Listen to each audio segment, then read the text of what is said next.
২৬ তারিখ রাতে সচিবালয়ের ৭ নম্বর ভবনে আগুন লাগার পর প্রথম কর্মদিবস আজ রোববার। সকাল থেকেই সচিবালয়ের ভেতরে কর্মকর্তা কর্মচারীদের গাড়ি ঢুকতে দেয়া হচ্ছে না।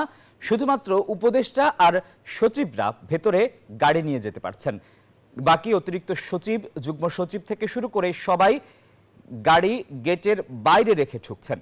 সচিবালয়ের ১ নম্বর ডিজিটাল গেট দিয়ে হেঁটে ভেতরে যাচ্ছেন কর্মকর্তা কর্মচারীরা। এই গেট সহ সচিবালয়ের সব গেটে নিরাপত্তা বাড়ানো হয়েছে। স্বরাষ্ট্র মন্ত্রণালয় থেকে জানা গেছে, আগুন লাগার ঘটনায় তদন্ত কমিটি আজকে প্রতিবেদন জমা দিতে পারে। আগামীকাল থেকে সাংবাদিক সহ বাইরের অতিথিদেরও সচিবালয়ে ঢোকা শিথিল করা হতে পারে।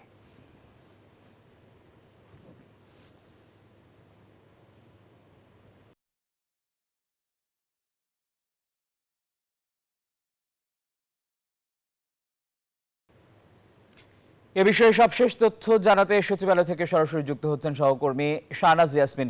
ইয়াসমিন, সচিবালয়ের আজকের অবস্থা সম্পর্কে আমাদের জানাবেন।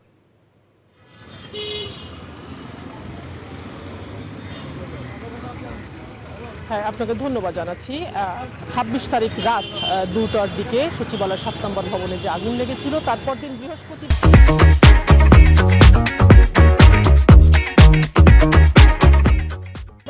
অফিস ছিল, কিন্তু সেদিন কেউ সচিবালয়ে ঢুকতে পারে না। সেদিন তো আসলে ৮ ঘন্টা লেগেছিল এই আগুন নেভানোর জন্য, এবং এরপর শুক্র শনিবার গিয়েছে, দুদিন অফিস ছুটি ছিল। যদিও গতকাল সাংবাদিক সহ অন্যরা যারা কাজের ভিতরে জরুরি কাজে আসছেন, গতকালকে ঢুকতে দেওয়া হয়নি। আজকে প্রথম কর্মদিবস সচিবালয়, এবং আমরা সকাল থেকে এই গেটের বাইরে ক্যামেরা নিয়ে নিউজ 24 আছে, আমরা দেখতে পাচ্ছি সকাল থেকে স্বরাষ্ট্র উপদেষ্টা সহ ৩-৪ জন উপদেষ্টা ঢুকেছে, তাদের গাড়ি ঢুকেছে।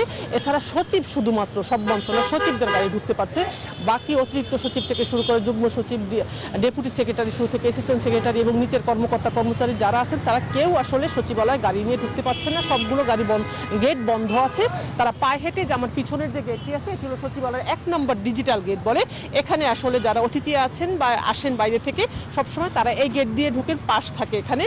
আজকে এই গেটেই ঢুকতে দিচ্ছে সব কর্মকর্তা কর্মচারীরা, তারা এখান দিয়ে ঢুকছেন। অথবা অনেক বড় একটি ভিড়ই সকাল থেকে দেখা গেছে এই গেটে, কারণ এখানে একটা ডিজিটাল গেট, এটা এখানে নিজেদের পাশ দেখা যাচ্ছে, পাশ দেখিয়ে ঢুকতে হচ্ছে। এবং শুধুমাত্র আজকে সচিবালয়ে যারা কাজ করেন কর্মকর্তা কর্মচারী, তারাই ঢুকছেন। সচিবালয় সংশ্লিষ্ট সংস্থা, কোনো বিভাগ বা কোনো একই অন্য অফিস, যারা যে সংশ্লিষ্ট অফিস, তারা কোনো অফিসাররা ভিতরে ঢুকতে পারছেন না। একই সাথে জানিয়ে রাখি যে ৭ নম্বর গেটের বাইরেই ঠিক আমরা আছি। এই ডিজিটাল গেটের পিছনে ৭ নম্বর ভবন, যেটি আসলে আগুন লেগেছিল। ৭ নম্বর ভবনে ৫-৬টি মন্ত্রণালয় আছে।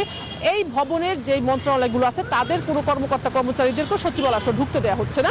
আমরা যেটা জেনেছি যে আজকে যেহেতু স্থানীয় সরকার মন্ত্রী, এই যে আমার ক্যামেরা এখন দেখা যাচ্ছে যে এই ভবনটিতে আগুন, এটি ঠিক এখন যে বাইরে দাঁড়িয়ে আছি আমরা, এর প্রথম ভবনটি হলো ৭ নম্বর ভবন। এই ভবনে ৬টি মন্ত্রণালয় আছে, এবং স্থানীয় সরকার, সড়ক পরিবহন, শ্রম, ডাক টেলিযোগাযোগ এবং যুব ক্রীড়া মন্ত্রণালয় সেদিন পুড়েছিল। এবং এই 5টি মন্ত্রণালয়ের যারা অফিসার আছেন এবং উপদেষ্টা আছেন 4 জন, তারা আমরা জেনেছি যে স্থানীয় সরকার উপদেষ্টা নগর ভবনে অফিস করছেন, এবং একই সাথে আগারগাঁও অফিস করছেন, ডাক বিভাগে অফিস করছেন, শ্রম ভবনে অফিস করছেন। কারণ অফিস তো করতে হচ্ছে তাদেরকে, সেই বাকি সব নথিপত্র যেখানে আসে সংশ্লিষ্ট, তাদের সেখানে তারা অফিস করছেন। এই ভবনটিতে কবে নাগাদ অফিস শুরু করতে পারা যায় আসলে সেটা তো খুবই বলার অপেক্ষায় রাখেন এখন, যে এটা ঠিক করতে হবে অবকাঠামো সব মিলে।